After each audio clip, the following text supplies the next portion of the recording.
All right, everybody. This is going to be a really special episode. I have been looking forward to this now for a few weeks. And I will tell you right up front that several weeks ago, I was talking with Amelia and Carla about kind of what do we want to do with Rooted Farmers this year. And one of the things we wanted to do is have a roundtable discussion. And so today that's what we are doing, talking with florists and farmer and Amelia and just kind of having a chat about the benefits and what's going on with Rooted Farmers. And so welcome everybody. And I'm going to just take a second, everyone just introduce yourself and maybe tell us a little bit about your business. Hi there, I am Lillian Calhoun. I am part of Calhoun Flower Farms. We are a family-run business in southern New Mexico. So we're right on the border of Texas and Mexico in our beloved borderland. We have been farming or had farming and agriculture in our family for generations. And it was my eldest sister who decided to bring flowers into that sort of ag community within our family. And my other sister, Susanna, my mother, Diane, we have just run with it. And now we are a cut flower farm and we sell wholesale, retail, weddings, events, all sorts of fun things. Wow. So how much land do you grow on? So we're currently growing on a little under 3 acres right now. Okay, so that keeps you out of trouble and very busy. Definitely, yes. Wow, well, that's really great. I think I mentioned this before we started recording, but you are our first guest from New Mexico. So I'm really excited about that. We get one more state in our portfolio. It's awesome. Yes, so we love to represent New Mexico. We're all for the land of enchantment. There you go. I love that. That's awesome. All right, so Rhea, introduce yourself and tell us more about what you're doing.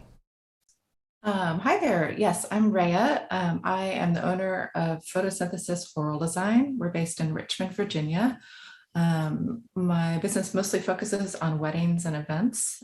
So that's kind of primarily our bread and butter. And then we also do subscriptions. And I've been my passion project lately has been doing botanical installations that are kind of more geared towards gallery shows. So fine art botanical installations as well. So how long have you been in business? 10 years, which is kind of crazy to think it's been that long. Awesome. I've been full-time since 2014. That's awesome. Congratulations. Thank Especially you. With the pandemic, that's an achievement. So thank you. Yeah. Wow. We survived. So that's great. Yeah, absolutely. Well, good.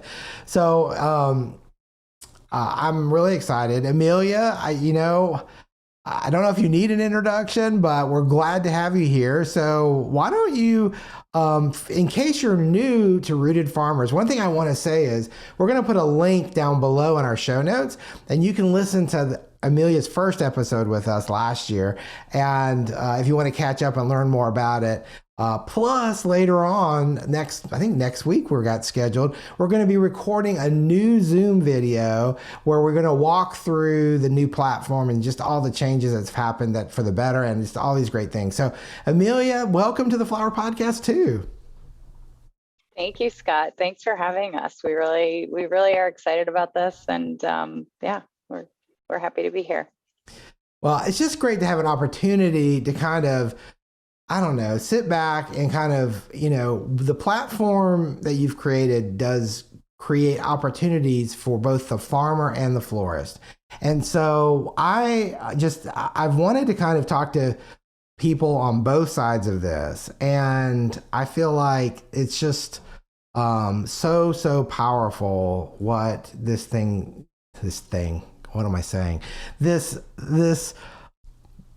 mega platform does for everybody. We'll probably edit that out. But anyway, either that or my son will think it's funny and he'll leave it in. So we'll see. But anyway. I like the mega platform. That is absolutely a first. Nobody has ever described us that way. So I can see that. I love it. I see a t-shirt in the future with it. So, okay. So the first thing I really want to dig into And I've not really had this opportunity before. So if you're new to our podcast, this is kind of being able to kind of hear just the two sides, two perspectives of this process. Let's start with Lillian, because you're the grower. You're where the flowers start. I'm really kind of curious. I know, having interviewed many farmers over the course of the podcast, the big questions: pricing, this, how do I sell my flowers, distributing product, things like that. I'm sure those are the same challenges you've had, right? Definitely. So I'm curious how has Rooted sort of, I don't know, tell us what this has impacted you, how it's impacted you.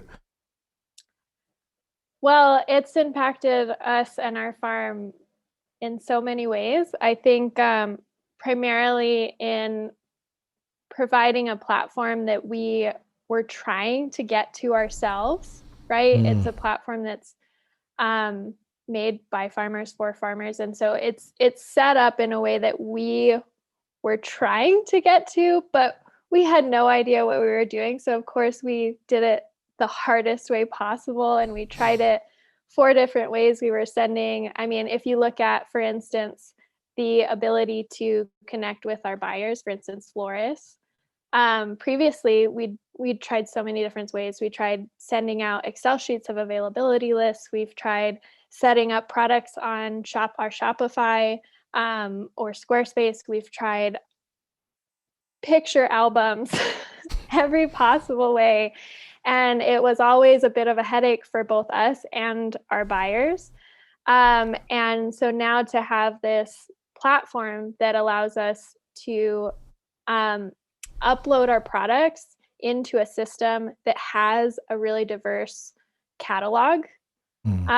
And for it to also to work with someone like Amelia, who is so receptive to also increasing that catalog. We are, as we mentioned, in southern New Mexico, we grow very different things, and a lot of the plants that are native to our area don't exist in New Hampshire or other places. So we've had conversations about adding things like creosote or yucca. And that has been incredible to be able to work with Amelia and add those things. And it wasn't us trying to add 50 different items to a massive Excel sheets that our florist was like, why? It got to the point where our florist just, it became too cumbersome for a florist. So it really inhibited a lot of our sales. And it was difficult for us to keep up with as well. So the biggest difference this has made is to allow us to really get that out to our florists, make it easy for them to buy, and then we can turn around and really focus on farming rather than creating a whole system. It's really incredible. Yeah. Sorry, that was very wordy. No, that was perfect, because that's one of the things that I hear over and over again about using Rooted. So I never even thought, I'm just, I've not been to New Mexico, but I can imagine. I didn't even think about the fact that you don't grow everything that everybody else does. And I'm sure there's some things that are similar, but still. So how many different flowers do you grow, roughly? Oof. I've heard you ask this question, and every time I hear you ask it, I'm like, what would my answer be? And I sympathize so wholeheartedly with the florists that just are like, and now it's my turn. There you go. But I think at any given moment, we're growing several hundred varieties, if you include like the subcategories. Yeah, and sure.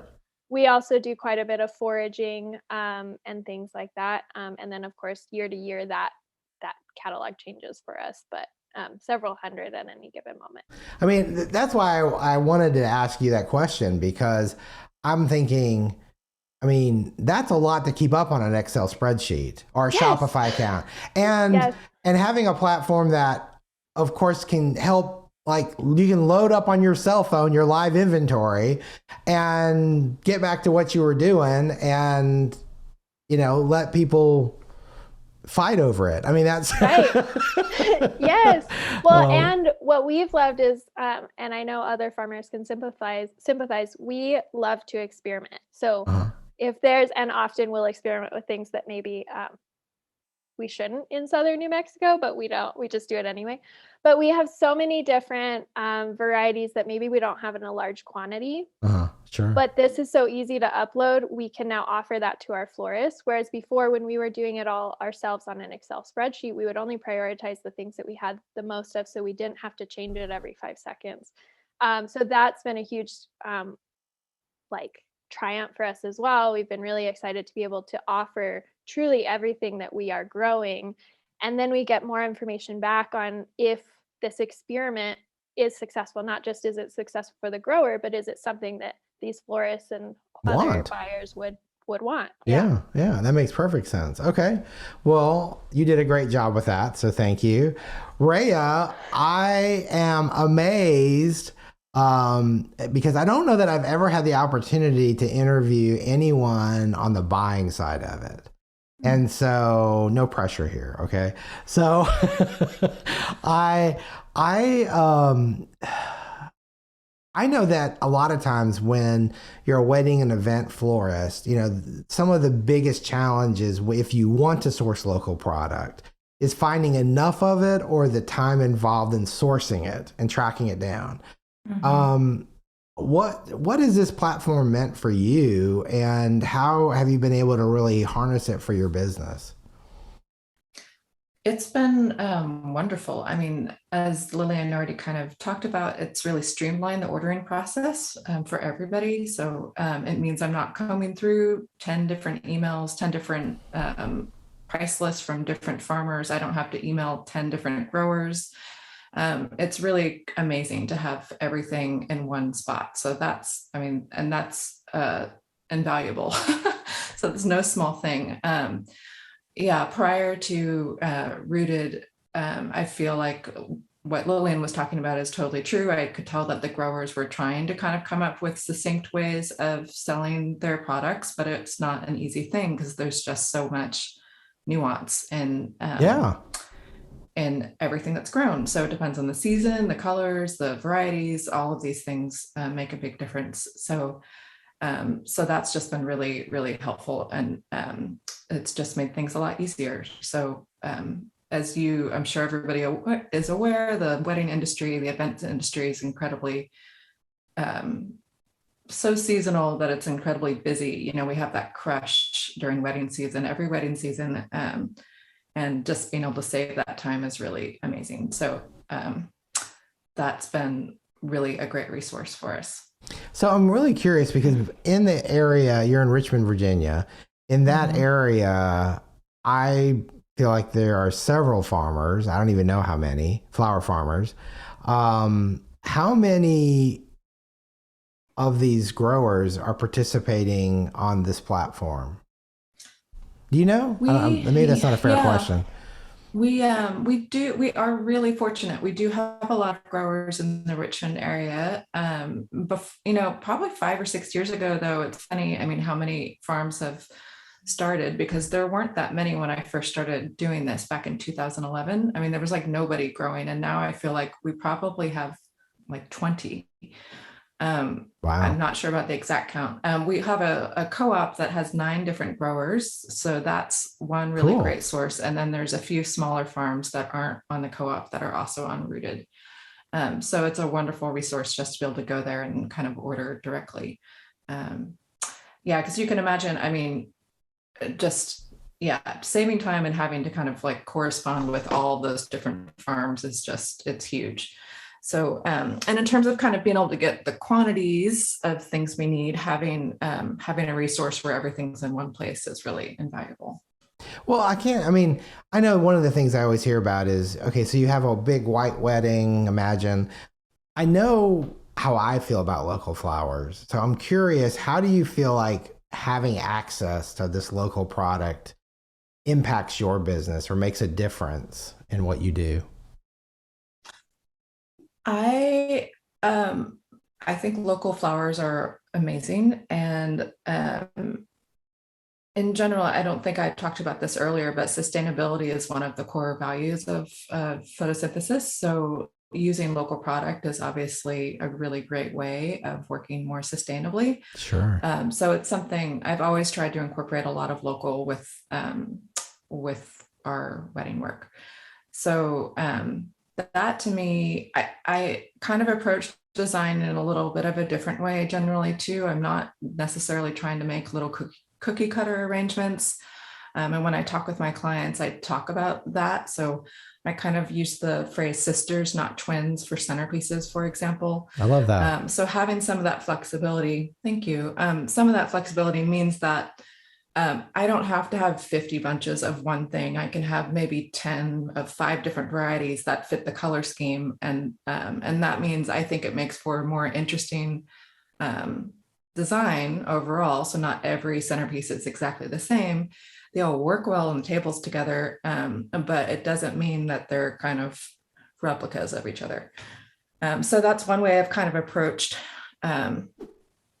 working with the fact that I might not be able to get as much quantity wise of particular varieties and particular colors with our designs. But I think honestly, that aesthetic is something that people really love. Anyway, I think it makes us stand out. And I also think in general, I mean, right now with everything that's happening with climate change, people are very concerned about the environment. So this is more this year than any other year. I'm having people seek us out because they know that local is a priority for us. So it's been an asset, honestly, that we've been kind of working with local for so long. So I don't think it's like, I see it not as a limitation, I see it as a strength. Absolutely. And I love that too. And I agree with you 1,000,000% that I feel like when you're having like the idea of having sister arrangements, not twins, it keeps things so interesting. And I think that that's really, really cool. So I can totally appreciate that. Well, I want to come back to some of what you guys have said, but before we do that, I wanted to talk to Amelia briefly. I know when we spoke a few weeks ago that you guys have been working really hard to take feedback from people like Lillian and Rhea and just adding more to what you guys are doing. And I know when we do our video, we're going to get more into that, but I just wanted you to hit some highlights of things that maybe people like both of these people would just really be excited to hear about.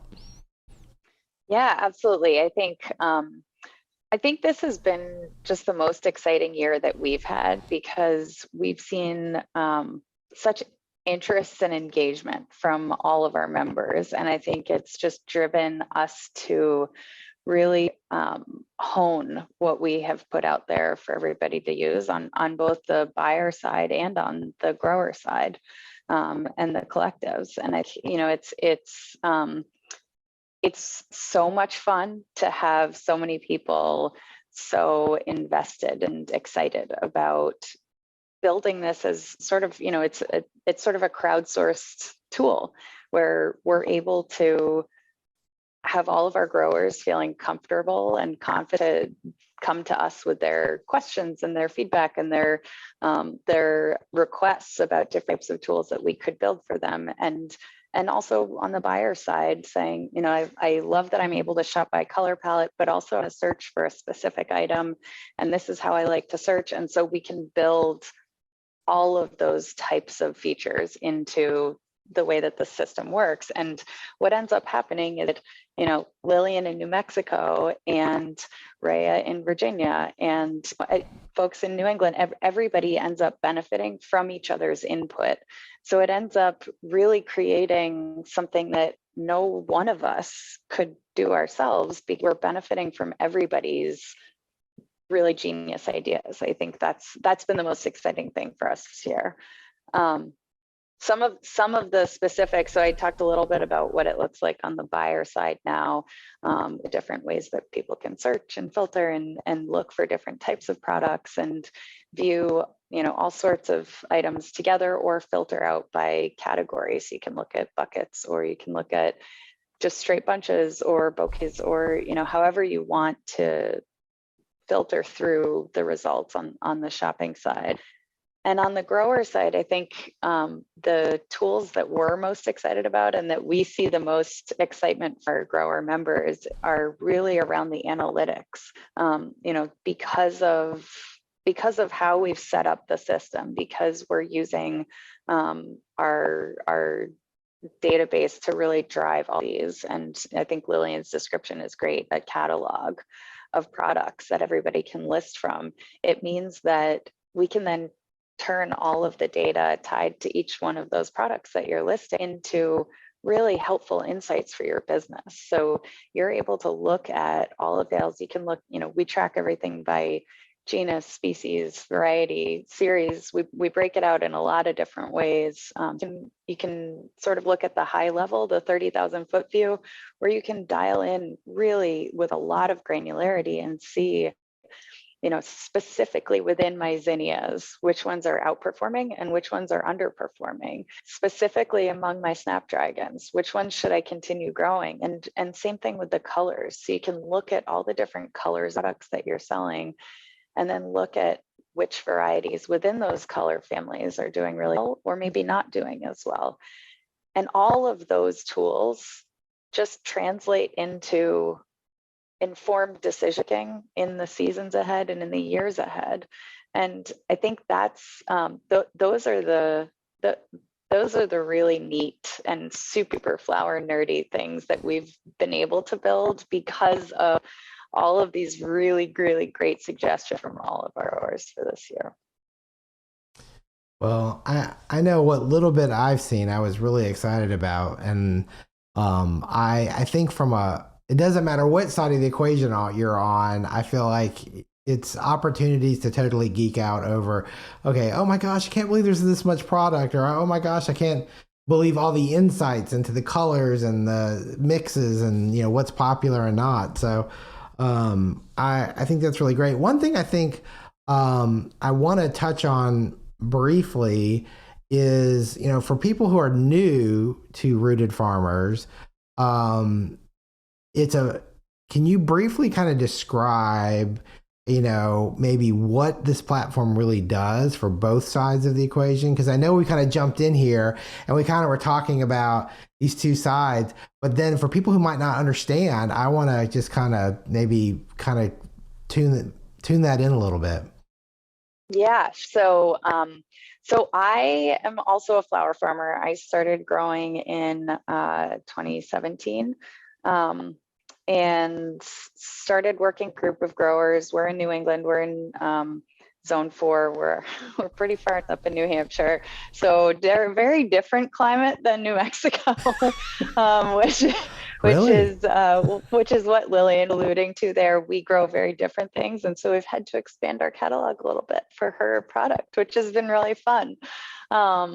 So I had started with a group of growers up in New Hampshire and Vermont, and we were selling into the Boston market. And we were selling on an availability list system that I was putting in Excel, and I was managing that myself. And it was just very cumbersome. And it got to, we kind of did okay through tulip season and into peonies, and everything's like the wheels fell off the bus once we hit peak summer production, because there were so many things that then having to, keep track of everything and manage changes to orders, because, inevitably there's a last minute change to a particular event, and then we need to add more of this, or maybe there was some sort of crop failure, so we had to sub something. It just meant that we were up until 2 o'clock, 3 o'clock in the morning trying to get all of these orders straight. And it was kind of that moment of, there's got to be a better way to do this. Like this is no way for any of us to be running our businesses, either us as farmers or Rhea on the buyer side, because that's a super, super frustrating experience to have to be texting and, Instagram DMing and emailing and saying, I can't find these pictures. Can you send me? It's just very time consuming. And so we ended up building Rooted. And, that very first year, that was in 2019, that we released our like very, very bare bones version of what we have. Now, it was a game changer for us. And so we had kind of walked into it thinking, let's just build like an Etsy, but for flower farmers. And we were only trying to solve the problem for our local group of growers. And once we saw the impact that it had to solve so many of these communication issues with buyers, that was the moment that we were like, I think this maybe could help a lot more people than just our group here. So at that point, decided to go for it and try to build Rooted, but in a way that could scale well outside of the northern New England area.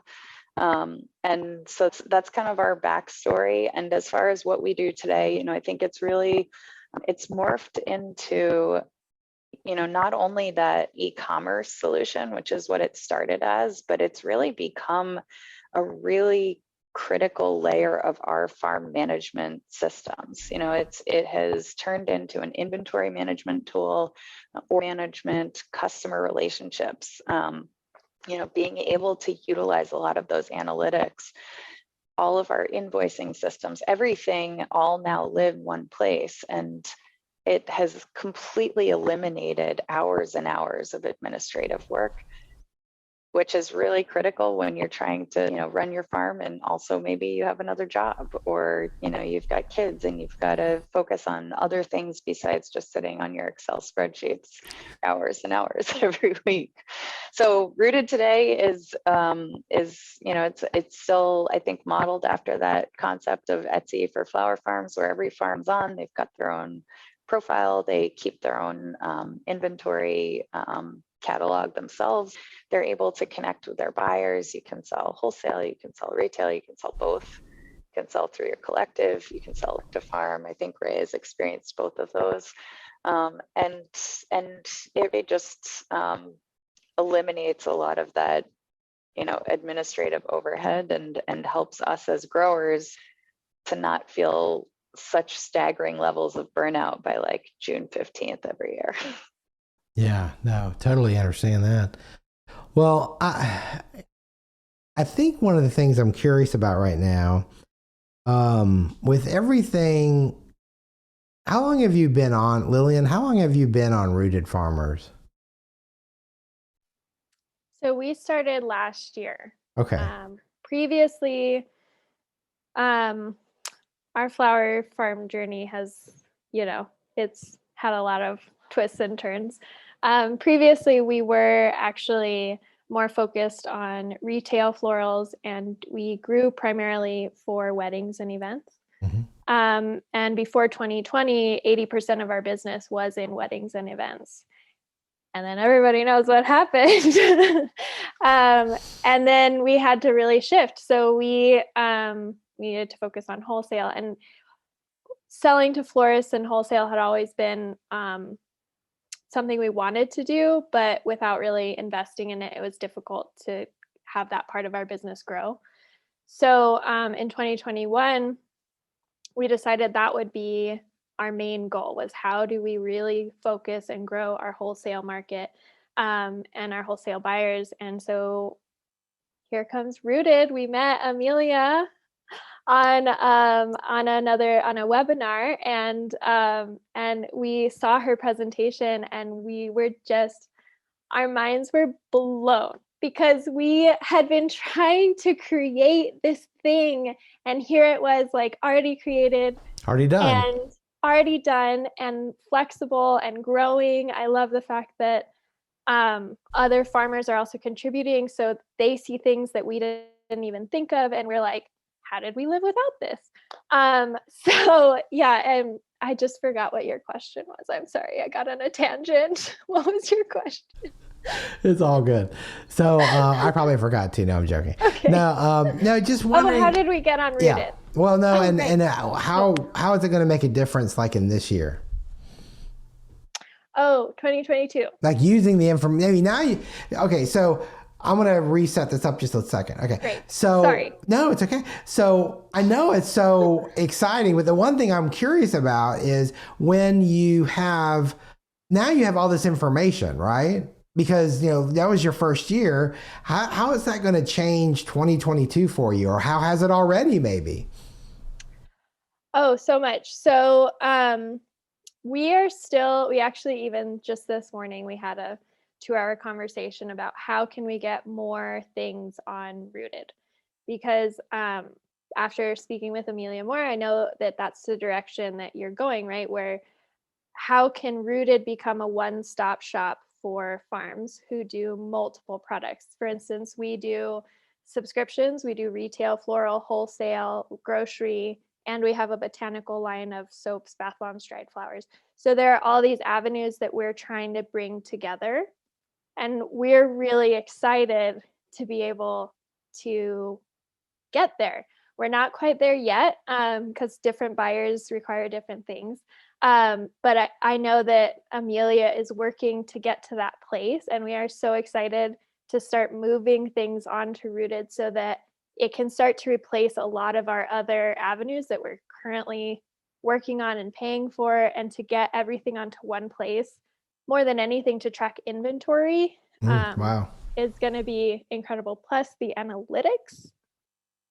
The analytics, we are so excited to plan, and our planting schedule is going to, not schedule necessarily, but what we choose to plant it's incredible because we do our best to track that ourselves, but we're not very good at it. We do our best, but we're just not good at it. And so we have like we have like half an information on marigolds and half this from part of the season. It's not complete. We don't have complete data, I should say, because we aren't good at tracking it. So to be able to have it all on one place and they are tracking it and we can trust that it's accurate is game changing as far as planning and growing our farm and planting the right things to sell.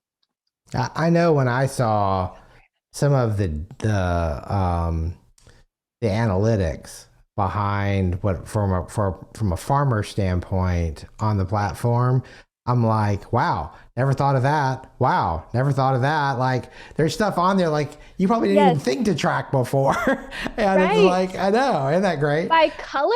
I know. What? Well, I mean, you Is this by think color, but it's kind of like, you know, like I just had this interview a couple weeks ago with Antonio Valente, and it was like he was talking about colors that sold versus colors that didn't sell, and like sometimes you know that, but when you see the hard numbers and you see, wow, I didn't realize just how bad that one did, you know, or how great this one did, and Yes. you're like, why didn't I ever notice this before? And it's like, well, gosh, it's right there now in all the colorings and everything else. So yeah, I get it. Yeah. We're so in love with what like product, and we tend to be very biased, at least our farm does. So things, we like the weird and the funky stuff. So Well, you're in New I Mexico. wish Weird we things were happen in New Mexico. So it's yeah. true. It's true. But yeah, we love all those things, and so we tend to be biased in being able to remember how well something did because we just remember the things that we wanted to do well. So Right. yeah, to actually have that data right away to say this, and also we have, like I said, the different avenues. So to be able to see hypothetically, once we get to that point on Rooted, if we can see the difference between our grocery buyers by color and our florist buyers by color, because we are already seeing those pattern differences in color Interesting. preferences. Mm-hmm. To be able I know to where you're going with this, and I'm so Yes. excited. You're saying this, Yes. I'm writing it down right now. Okay. I mean, that would be incredible to be able to see the patterns within these different markets, because within wholesale, each market has a different preference as well. And that's part of the challenge of planning your farm and what to plant is what do we prioritize, what florists really want, what grocery really wants, and then within each variety, what colors, etc. It's to have that data for each customer is incredible. Yeah, and it's interesting because, again, that's information that sometimes people don't notice. You know, like if you're new to a grocery store business, you might not notice the palette difference that they're looking for versus, I mean, the weddings is kind of obvious, but then all the little areas in between, it's all over the place. So I'm sort of on the edge of my seat. I'm really want to ask Rhea this question. And you know, with the tsunami of weddings for 2022, I have to make it dramatic. You know, it's like, it's buying local. I think that in the past 2 years, there's been such an increased demand for designers and florists to buy local that I almost think they couldn't keep up with it. I mean, I almost think that if you cut it, you probably could sell it. I mean, I think for the most part, but now the demand, it's like, how do you even plan for this? I don't even know, but Rooted might actually help now. But my point is, if you're on your side of this equation and trying to source product, how has sourcing local gotten easier? I mean, I'm just trying to figure out, you know, I don't know how many weddings you do in a year. And, you know, I'm kind of curious, are you seeing this big surge in demand also, or how is that playing out for you? It's definitely going to be a busy year. Last year was really busy as well. So, and honestly, I found, well, 2020, we all know what happened in 2020. I mean, a lot of the traditional wholesalers were shut down. So it was a good, I think, wake up call for people that weren't used to ordering local to kind of discover the great resources that we have. Because you know, it was springtime. So there were so many flowers in the fields that local growers were able to supply to us, frankly, at a time that we all needed flowers. Yeah, that's crazy. So, and last year was like the Wild West trying to order. And frankly, I found it easier. You know, I haven't heard that, but that is the perfect, I love that description. Okay, sorry, I didn't mean to interrupt. No, yeah, it was crazy. And honestly, I was able to rely more on my local growers than I felt like the traditional wholesalers. And I'm imagining it's going to be like that this year as well. I've just been working on shifting my model, the business model, so that we're not ordering as much in as before, and trying to kind of order as much local product as possible. So when I'm kind of putting together my proposals, I'm making sure that I'm including mostly local flowers on their flower inspiration boards and things like that. Right. Because I feel like I can rely on the local people more than I can the traditional wholesalers. And frankly, I want to rely on local more just for environmental reasons. Sure. So. How do you deal with, I know especially in Virginia, I don't know if it was last year or the year before, it felt like every time I was flipping through Instagram, it was monsooning in Virginia. And I know that sometimes that can be a challenge. And I think, do you feel like you have more resources available to you now because of using Rooted Farmers? I mean, like, you know what I'm saying? Like maybe you found growers you didn't even know were there. I don't know. Is that true? I think we're lucky in Virginia to have a lot of growers sure. in general. And I think that there's just been such like a growers renaissance, you know, over the past few years. So, and I think that's happening at least all over the US, and it seems like in other areas as well. So, I mean, Rooted as a platform obviously like brings all the growers and designers together. So that's really helpful. But yeah, I mean, I think to me, I think the future of how we do business in the flower industry, I think is really going to be heavily relied on. Local is going to be a huge part. I think we just, you know, we're at a time where things are shifting.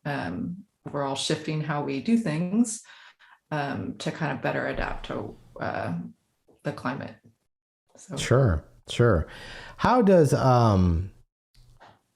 as far as production goes, do you have growers there that have product on there 12 months a year, or is it more seasonal than that? How does that play out for you in Virginia? We're mostly seasonal. So end of November, things start to kind of trail off a little bit. And it probably won't be until mid-March when things become consistent again. So there is that challenge. I think if you're a retail florist, then you obviously would need to rely on, getting things imported in. So. And that probably falls in line with your wedding season for the most part, doesn't it? Mm-hmm. Yeah, I personally I've kind of been thinking about these things more since 2020 hit, but Sure. I used to be welcoming, winter events and things like that. And I think I've just realized that that's not, well, first off, I'm frankly less inspired by winter blooms. I understand. So, and generally, what's available kind of in the dead of winter and that kind of December, January's and February zone. I feel like to me, there's just not as much as I'm inspired by that's growing. So I've been shifting my model mostly to take on events that are just during the local or primarily during the local growing season. I'm fortunate to be able to do that, but I kind of, to me, feel like that makes sense for what my business model. So we don't do a ton of events, maybe about 30 or 40 a year, depending. And I have a fairly small operation. It's just me full time. And then I rely on freelance workers after that. So I kind of recognize that I'm privileged in that I can kind of scale things back in the off season, but that's how I'm doing it right now. Yeah, but I mean, okay, so 30 to 40 events in a year is still hustling. I mean, especially, at your level, the way you're doing it. So I don't know that slowing down for 3 months is really, it's probably not a bad thing. So I'm curious, does Rooted, because this is part of it I haven't seen yet. Does it help you as far as planning on the planning side of it, looking into the future? Or do you have to wait until you see kind of what's available from your local farms? Yeah, I think Rooted at this point, I haven't used it in that way. I personally, right now, I try to keep track of what I purchased in previous years and what was growing in previous years. So I actually kind of have a catalog of my own. Oh, okay. That I've been trying to reference, which is like from a historical standpoint, so you can look back and see kind of what was around during certain times of the year. Mm-hmm. Yeah. But I think my dream is that one day there will actually be maybe, analytics on the floral designer side so that it's easier to kind of know what was growing, in the first week in April, the past couple of years. I think, right. I think that would be a really amazing tool, because I think one of the things that prohibits some designers from ordering more local is kind of the fear that there won't be enough and the not really knowing if they can rely on local for those reasons. Sure. So to me, and how I've kind of assuaged my anxiety with that is I've just really tried to keep track of as much as I can. I'll look back at my photos, during the season and kind of like in the previous years to see what I was taking photos of, what was in different pieces. And that's been really helpful for me. So. Yeah, that's a good tip too. That is feedback that we've had consistently from designers, is the need to be able to say, all right, I'm reasonably new. Not everybody has had the experience with buying local as Rhea has. I'm reasonably new at working with local flowers. How do I think about the planning when growers don't lease their inventory for me to purchase until a week or 2 weeks before I'm ready to actually order it? And I've got a bride, or I've got an event that I need to be able to plan right. for. And so what we are doing now is we're putting together on the growers' profiles a coming soon page. So you're able to show everybody, what are these coming soon items? What are things that you don't have yet, but you want to make sure that they know are coming later this season. And so being able to communicate those same products that you're at some point going to be listing for sale, but not yet, and their expected date. So you can say mid-May or late May or, end of July that you're expecting to have these particular varieties. And it allows Rhea to go in and not have to keep her own catalog when things will become available, but instead she can just reference her local collective and look at their kind of lookbook, of what they're expecting to have at these different points, given what she had on her wedding calendar.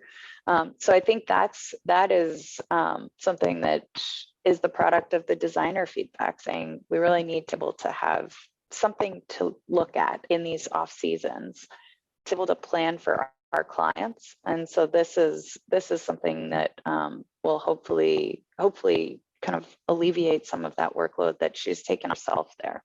Well, plus I think too, if you have records, just because you have records doesn't mean those growers, maybe there was a seed problem. Like this year we've had some seed issues or bulb issues, and there's not going to be any cafe au lait dahlias, for example. This is not true. I'm just throwing this out there, everybody, so don't panic.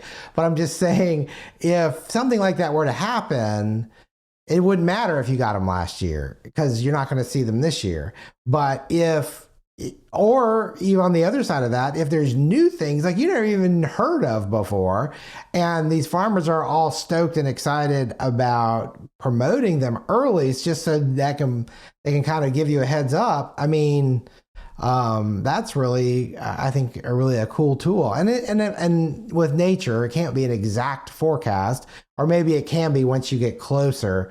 But at least having a rough idea. I know today I was talking with somebody, and they were trying to plan for a certain flower in April, and I'm kind of like, April. April sometimes is that bad month. That's kind of like peonies haven't started yet, but depending on the weather, there could be early ones or there might be late ones. And if you're and as I always like to tell people, April has 30 days in it. So the first can be really different than the 30th. And so, but nevertheless, at least being able to ballpark it and people get an idea of kind of tentative dates, I think is really great. So that's cool. Well, I think that's one of the things that excites me so much about this platform is it's not just evolving on one side. It's evolving on both sides because of the feedback you're getting, Amelia, from both groups of people. I mean, you must just never sleep.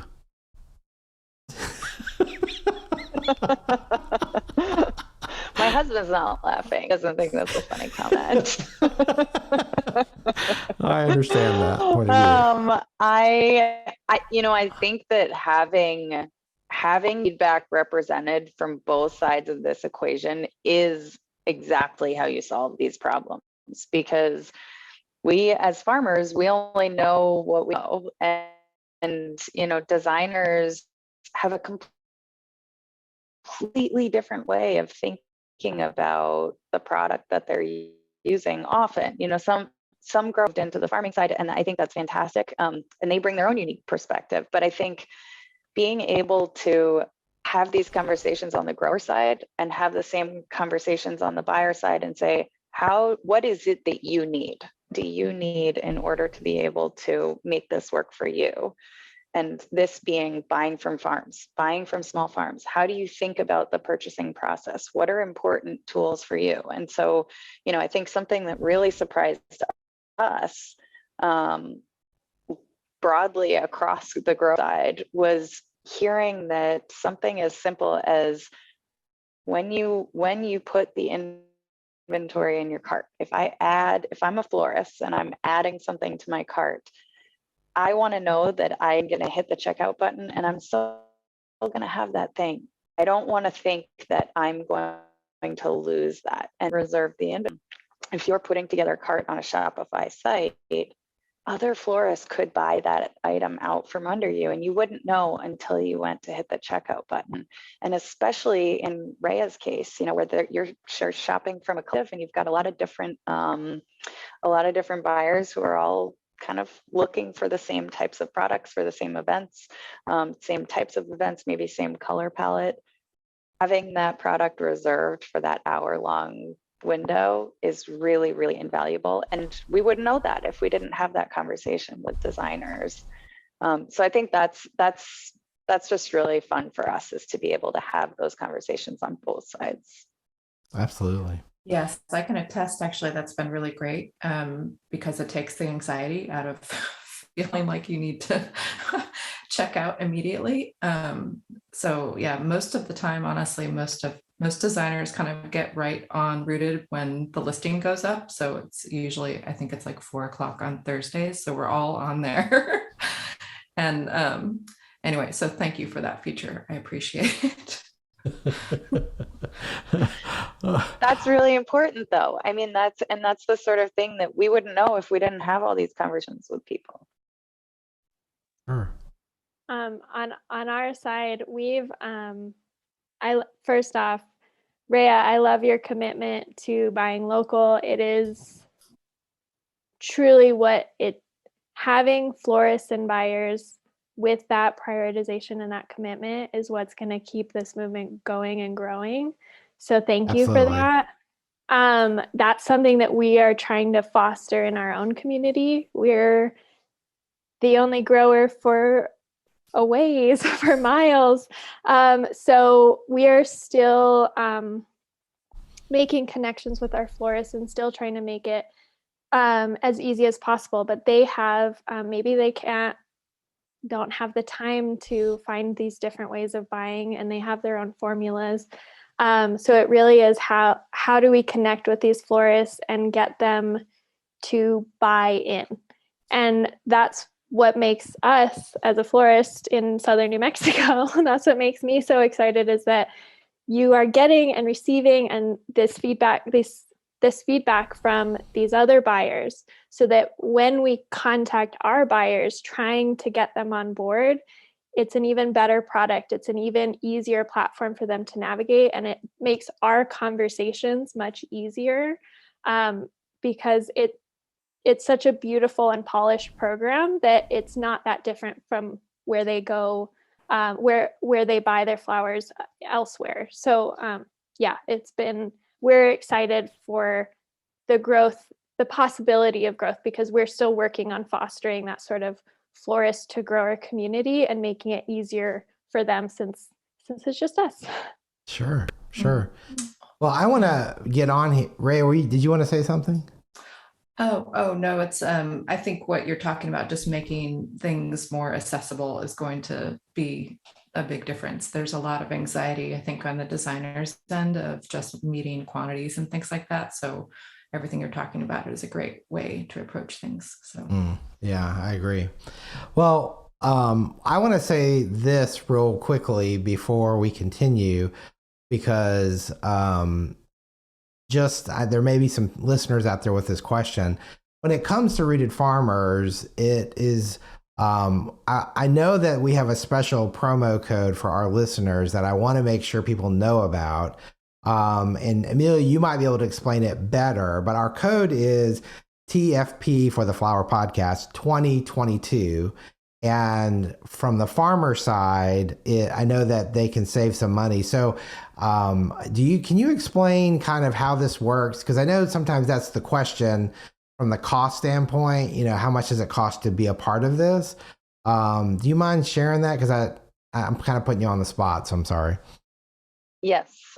So when you for Rooted, there is an application process. That's something we didn't actually touch on earlier when we were chatting. So when growers join Rooted, we have a commitment to quality and to excellence for our buyers, because they're really seeing that when they come on. to the platform to actually shop for product. So there's an application process. So in that, we're making sure that when you're an actual grower of flowers, we don't want to bring anybody on who's introducing imports into the system anywhere, because that's just not what we do. That is not what we stand for. And the second layer there is that you have experience growing, that this is not your very first year ever planting a seed of something. We want to make sure that you actually know how to grow product and that you are comfortable working with designer capacity. So in that application process, once you're approved, then you go through a subscription page, and on that page, please enter a coupon code. So you would just enter TFP 022, and that gets you $100 off on your membership for the year. It's otherwise $150 for the year, so it saves you $100 there on your subscription fee. And then on the designer side, how does that work? Absolutely no charge. We do have an application for designers, and that's so that we can essentially collect their reseller certificate. We want to make sure that we segment customers so that Lillian is able to offer product to both her wholesale, and the same item could go wholesale and retail, but she provides a markup on the retail side. So the retail customer is never going to be paying what Rhea is paying. The retail customer is going to be, this is, your neighbor down the street who's buying flowers, or somebody that you're selling directly to that customer. Farmers get something like that. In order to do that effectively, we need to segment customers. So Rhea is going to come in as a wholesale buyer, and she provides business information so that we can validate that she's a real floral buyer. She's intended to receive wholesale prices. That's her reseller certificate. And then a retail customer just creates an account. And so they're going to see those retail prices. So whatever the mark is that Lillian decides to put on her flowers for her retail customers, those are the prices that those folks see. None of the buyers ever pay anything to Rooted. We don't ever put any charge on there anywhere for them to create accounts. We don't ever want to add any friction to that purchasing process. I think as farms, it's sometimes can feel like an uphill battle to build new relationships, and we don't ever want to make that harder for a grower. So there's never any charge for a buyer to join in any capacity. That's awesome. I love that.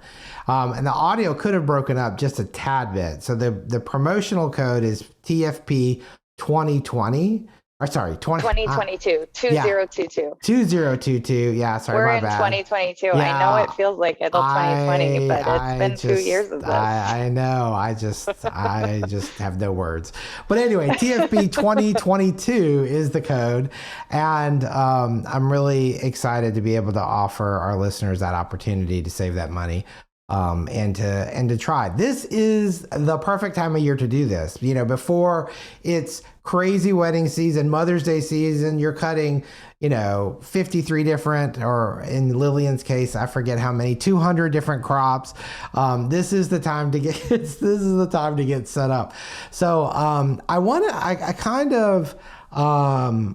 I had a question that I wanted to ask Amelia, but I'm going to throw a curveball here a little bit and ask both Lillian and Rhea this question too. So whoever gets to the mute button first can answer first. So this is I feel like this is kind of like Jeopardy or something. But anyway, what I'm curious is, what trends are you seeing in what you are doing in whether you're designing or you're farming? What trends have you seen in your areas, especially with the influx of new business this year?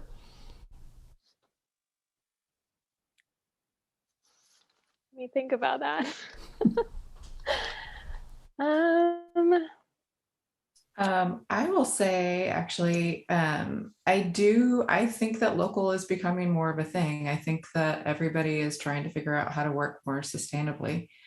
And I think local is a huge part of that. And I kind of mentioned this earlier, but our environmental situation is not a secret, No, so I think right. there's frankly a lot of people that have anxiety about that, myself included. And I think, this is a way, shopping local is a way that can help. And I think people maybe, you know, have realized that local is not a compromise in beauty or quality, like far from it. So Thank you. I don't think it's just, you know, it's not just kind of like your basic zinnias that, or sunflowers or something. There's so much, such a great variety that local people are growing, that it's a real asset. So I am hopeful that we are all kind of moving towards more sustainable. Yeah, I floral appreciate you design. saying that. And on that note, I wanted to ask if people are identifying with that and people are starting to really embrace that, are you seeing people being flexible? You know, sometimes I think that's one of the biggest fears or crutches, or that might not be the right word to say, but that from a designer's and a bride's, that relationship that you have, you know, like you're afraid to let somebody down or to disappoint somebody. But if you can sell it in a way that it's going to be beautiful and we're going to get in the family, you know do you understand what I'm trying to ask? I mean, are people Yeah. embracing that part of it too? Yes, absolutely. And I think Let me ask this. I'm going to interrupt. How do you sell that? Like when you're sitting down with a bride or a family? Thanks for asking. That's a great question. You know, when I started, like I mentioned earlier, there really weren't many local options. So I was Right. reliant on traditional wholesalers. So I've kind of come from this perspective of only ordering from traditional wholesalers to trying now to ship to doing as much local as possible. And it's, you know, it's a little bit of a scary shift, and there's definitely been a learning curve. I'm Right. still learning. But one of the best things that I think that the thing that I've been doing that's really been helpful is I talk more about overall design aesthetic and color scheme with clients, less about specific varieties of flowers. I still ask them if they have preferences, but that's more to get to know, like, do they like fluffy flowers? Do they like kind of single petal flowers? Do they like texture? It's really more, I try to get an overall feeling for their overall aesthetic, and then I let them know that I'll put together a flower board based on what's available. And I'm mostly just putting local things on there now. And that's been a huge game changer, because before maybe I would put more standard roses on their flower board or spray roses, you know, things that have to be basically, you know, pretty much most of the time are grown internationally. So just kind of right out of the gate, I think just like talking about less about exact varieties and more about design intention is a really big thing. Most people want to do good for the environment. Most people, you talk to them, they're super excited about working sustainably. So that's, everybody kind of comes at it from that perspective. And they're, you know, I think it's changing the approach a little bit of like, oh, you're a bride and you get whatever you want, no matter what those expectations are, how high those expectations are, because it's your wedding, and approaching it in a way of, we're going to create something beautiful for you that's of the season, that feels like it's of the moment. And we're going to make sure to get that design intent across for you. That's how I've been approaching it. I love that. I love that a lot. Thank you. Yeah. Because I feel like sometimes people don't realize that they've created this monster and by coming at it from a different point of view, you can diffuse it and actually reposition it in a way that maybe they haven't thought about. You know, have you thought about the environment? Have you thought about, is it really that important that you have that flower that flew 6,000 miles to be here? I mean, I'm exaggerating. I don't think there's anything that's that far away, but I'm just saying, you know what I mean? I feel like sometimes they don't think about that, or the expense of that. Exactly. And honestly, you know, if a couple's getting married once in their lifetime, you hope, they've never planned a wedding before and they have no idea, you know, but they don't know as much about the flower world as we do. So I think it's our job to educate people, and, you know, and spin it in a positive way. It's not in my eyes, it's not a compromise. And Thank you. frankly, Right. some couples might not be the right fit for ordering a lot of local. Some people really want the peony and August, and they're not going to compromise about that. And that's not my ideal client. And that's okay. That might be, that's going to be a better client for somebody else that wants to deal with that. But for me, I think most people, when I talk about seasonality, and I kind of, people seem to really respond to when I relate it to food. And I always use the example of a tomato. A tomato in the middle of the summertime there's nothing like it. I mean, it is so good and so delicious. And you have a tomato in the winter and it doesn't taste the same. There's just nothing like it. And the same goes for flowers. If you get flowers that are out of season, usually they're not going to be as beautiful as you hope. They're probably going to be incredibly expensive, and just the quality isn't there. So nobody wants dead flowers or for an obscenely high cost. So it's kind of like, I think it's how we talk to people about these things, and just recognize that we are the experts in the flower industry and they're coming to us to guide them. Yeah, I love everything about that. Well, Lillian, okay, we gave you a minute there. What do you think? What kind of trends are you seeing?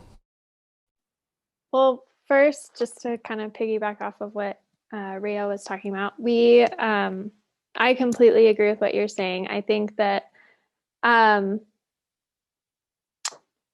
think not only are they not aware of the journey that a flower has taken to get to that phase that they see, but also I don't think people are as aware of how many varieties really are out there. Yeah. And I think sourcing local gives the opportunity to use florals that they wouldn't have even known about, and it may become their new favorite flower.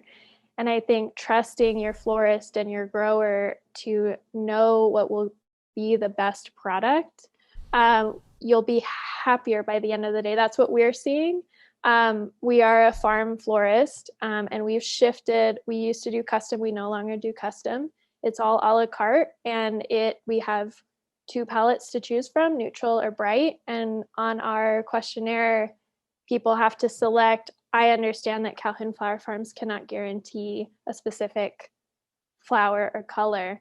And what we've seen is that has attracted clients that their motivation is to support local and to choose seasonality and to make these very clear choices that maybe don't have to do with a particular type of flower. And we're seeing the trend of motivation shifting, I think. People are becoming more open to the artist, the floral designer taking charge because and if it's a client that in our area, people love red roses and baby's breath, and that's not our jam. But if it's theirs, we'll suggest a florist that does that. And it's really about matchmaking. And I think the more correct matches there are, people will understand this movement a little bit better. And like you're saying, change the vocabulary so it's more of an asset. It's exciting. You get to see all these new varieties. It's going to be, I love your sisters, not twins reference. And my speaking of sisters, my eldest sister who got us into flowers in the first place, she now is a full-time florist in Albuquerque, New Mexico. And she has 2 businesses, one custom, one a la carte. And she's committed to sourcing local whenever she can. And she finds success the same way you do in choosing flowers you would find at a farm she would estimate at that time of year in the mood boards that she's presenting, so that it's already part of the vocabulary that they're talking about. And also there's this conversation of flexibility and trust. It's a lot about trust, and just, that's what I would contribute.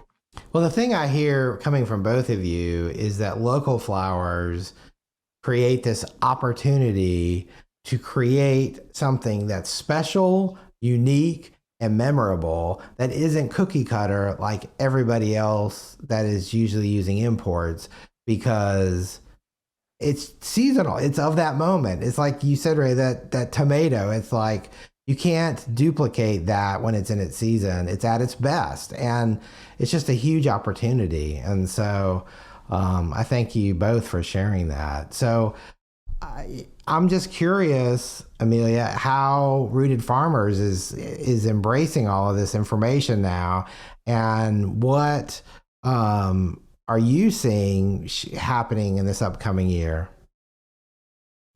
So I think, something that we saw coming out of last year that was really exciting for us was that we obviously have we have access to a lot of data because we're able to just aggregate everything that's happening all across the country from all of the growers who are selling rooted. And something that we saw happen last year for the first time was this willingness to experiment on the part of buyers with things that they maybe hadn't encountered before, things that growers who are likely, and we sort of internally term these, these are growers who are in like the 400 club. They have more than 400 varieties they're listing.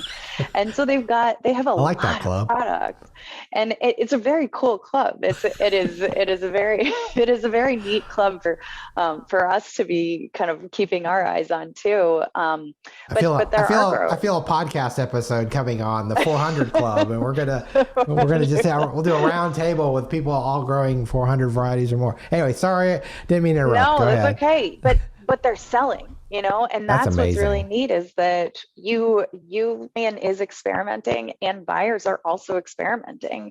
And so people who, and I think a lot of that really accelerated as a result of what Ray is saying, which is, there is a lot of, there's just a lot of challenge in trying to source flowers, and designers are trying to embrace that with how they're having conversations with their clients and building in more flexibility for themselves as they're building a lot of these designs. And then we're seeing that translate on the back end here to this willingness to experiment. So people are buying flowers that, looking just strictly at the Latin names, I would not even recognize these. These are things that I certainly haven't grown before. I don't, and yet people are buying them. And I think that's a really cool shift for us to see in this industry is, we know that designers are always going to be interested in buying dahlias or zinnias or things that are really tough to ship. We know that that's always going to be something that, we kind of as growers look at as like, we can definitely sell these things. It's usually a risk when making a decision about some of these lesser known varieties. That's a risk that we're taking as growers to take all of the time to grow those and then try to sell them and educate our buyers. And we're seeing that paying off because there is this sort of compression on the supply chain, and buyers are being forced to be a little bit more, just experiment and try different things, substitute one thing for another. And I think something that Rhea has that I think she's talked a little bit about was that reliability and the relationships with her growers. And that relationship allows her to go to them and say, oof, I'm really looking for this particular type of, element in this design work. Do you have anything that might work that maybe I used before? And then they're able to work with her on that. And those conversations are increasingly happening, not just with designers who have this very long-term commitment to sustainability like Rhea, but also with more conventional florists, people who maybe haven't worked with a lot of local product and are looking for substitutes. And those are things that we're seeing validated across the country in some really neat ways. Well, and I feel like that kind of feedback and exchange is making the farmers better and the designers better. And it's like, or it's helping them see through these creative eyes that the designers have, whether it's a color, whether it's a texture, whether it's, a weed, whatever it is, it's something that they can embrace. And that's pretty cool. I know I feel like I would like to have this conversation for like another hour or two, and so I want to be respectful of everyone's time. But I want to ask. I know Rhea mentioned earlier collectives, and I also know that you are working on some stuff with regard to that, Amelia, and so. I'm excited to hear about more of these popping up. So this is a topic I'd love to discuss, in some manner, and I'm not really sure who's the best person to talk about it. But I know Amelia, when we were talking earlier today, it seems like it's a big trend, which I think is going to only empower these farmers even more because then they've got each other's back a little bit. I think. I mean, maybe I'm living in a dream world. I don't know, but what's going on with these collectives out there? What's happening? I don't think you are living in a dream world. I think this is real life now. I think that last year was sort of a gangbusters year for a lot of designers and also for a lot of growers. And it forced a lot of growers to say, this is getting real. We are struggling we've got all of this demand, which is a really good problem to have as a grower. Like that's a great problem for us to have, is a lot of people want our things. A lot of people want this product that we're growing. And we really want to make sure that we can be responsive to that demand. But there are some really important buts there. But how do I move the product? How do I move all of my product from point A to point B? How do I manage in a scalable way my ability to have all of these relationships with all of these buyers? How do I handle a case where, maybe I'm not a 3-acre farm like Calhoun, and maybe instead I'm on half an acre or 3/4 of an acre, an acre, and I just don't have the volume of, to be able to support these relationships by myself. Those are the types of challenges that I think growers are really starting to take notice of and say, I want to do this. I want this to be my career. I want to make this to be my livelihood. Right. But I can't really do it unless I can solve some of these challenges in a scalable way. And that's where collectives, I think, are becoming the go-to solution in a way that is really, really, really helpful to both the growers and to the buyers, because that dream world of like being able to rely on your neighboring farm to support you is the reality for, Rhea shops from the River City Collective in Virginia. And that's the reality, is that these aren't competing farms. This is very much a rising tide lifts all boats situation, where the more growers work together in all of these collectives, the more everybody benefits. Rhea benefits, all of the buyers benefit, because they now have a one-stop shop. They can go and work with all these different growers in one place. It's much streamlined. She has access to more product. And because it takes less of her time, she's probably more willing to spend time shopping and spend time having conversations and building those relationships, which again, every year is going to grow on both sides, and it provides this feedback loop that's really critical. And so we are seeing a lot of interest in collectives. I think this year feels like exponential growth in that space, which I think is a really important development for us as growers. I think when we're thinking about the cost of driving our buck to each individual florist, to each designer, the cost of managing all of those orders and relationships independently, our time is really expensive. And any hours that we're spending delivering, any hours that we're spending, on the phone or taking orders or doing any of that, those are hours we are not going to get back to put into our fields, to put into our harvest, into planting more flowers. And as growers, being able to offload some of the administrative work and the logistics, so the actual movement of our flowers from point A to point B, that is absolutely essential to giving us the ability to spend more time growing and on our value add. So I think that's sort of my long-winded answer, that I think it is a movement that we're seeing increasingly across the country, in regions that are even surprising to me. You know, I think seeing where there is this interest on both the buyer side and seller side, in parts of the country that we haven't seen it before. And also growth in all of the areas where we have seen it. You know, all of our collectives are doubling or tripling their sales year over year. And those are really great problems to have, but also they force you to really think about, how am I spending my time, and how do I continue supporting this as time goes on?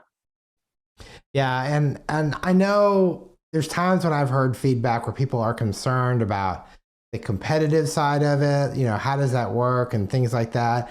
And all I know is every time I've spoken with a farmer that is part of a collective, it did nothing but increase sales, because all of a sudden there was a single destination and there was more variety than they ever imagined, kind of what Rhea was even saying. And it's like, there is just, it is truly a rising tide raises all ships. Did I say that right? Anyway, so, rising tide lifts all boats. Okay. It's late, so you know, hey. But I'm still recovering from Valentine's Day. But seriously though, I've heard nothing but that, and time again. And whether it's the diversity of product or whether it is being able to source volume of product from multiple places. I mean, I've just heard nothing but great things. And I feel like that is going to, I hope that continues to be a trend for many years to come, and just to create that infrastructure really for our farmers. I think it's really important. I think it's really important to us as growers, and I think it's really important to designers for us to solve those problems, and us as an industry. And I think that is something that we spent a lot of time thinking through over the last 6 months or so, is how do we want to contribute to a solution here? How do we really want to make sure we are helping this industry move in the right direction, and supporting when this is something that we're seeing people, you know, really motivated to doing, but there are constraints there. There are difficulties. That's a hard thing to do, and not everybody has the resources to do that on their own. And so what we've decided to do is we partnered with Lisa Ziegler, and we're really super excited about this. I think this episode's going to air, and that everybody can still take advantage of this. But we partnered with Lisa and decided that we were going to put grants together, a program for building new collectives. So if you are a collective and you are within 0 to 2 years of your formation date, so you're new, you're a startup, then we want to help. And so together with the Gardener's Workshop, we're sponsoring 4 grants for startup collectives, as long as you're based somewhere in the US. We're offering grants that range from $500 to $1,500 for these startup groups. And application details are all on our website. So if you just go to rootedfarmers.com, we've got an article on our blog that talks about the whole grant program and what we're looking for with the Gardener's Workshop.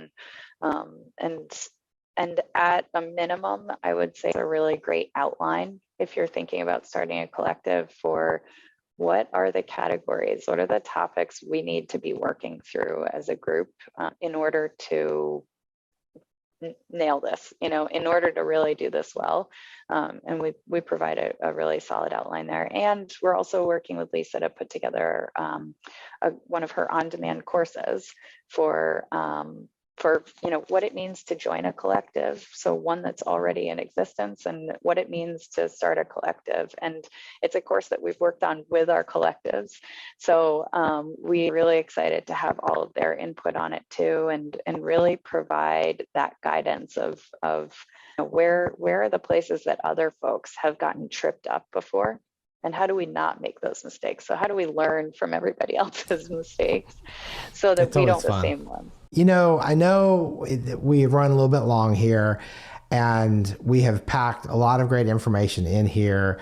I want to reiterate that if you're new to Rooted Farmers and you're a flower farmer, TFP 2022 will get you $100 off your first year. So that's $100 savings off that first year joining the platform.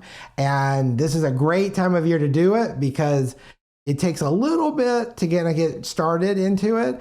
And it's better to do it now than when you've got 400 crops in the field and you're trying to figure out how you're going to sell all those flowers, because this will make your life a lot easier. And actually, Scott, that works for new members and also returning members. So if you are a renewing member, if you're a renewing member, just go to your subscriptions page in your Rooted account and you can put in your offer code there. There's just a spot for you to put that in. We're both new and returning members. Wow, that's a big deal. Well, I appreciate that. That is really, really awesome. And I can't wait. This episode will air in time to still be able to take advantage of the collective grants. And also I'm sure you can get on a waiting list at some point soon with the Gardener's Workshop for this new course that's coming out. So I have to say thank you. Thank you, Rhea. Thank you, Lillian and Amelia, for joining me today on this wonderful episode of the Flower Podcast. Thank you. My pleasure. Thank you. I also just want to thank you, Scott. I think this has just been such a great opportunity for all of us to come together and have these conversations. And you're so fantastic at bringing people together for such meaningful discussions in our industry. And we're just so grateful to you. So thank you for that. So sweet. Thank you. It's one of the highlights of what I do. And I just appreciate you too.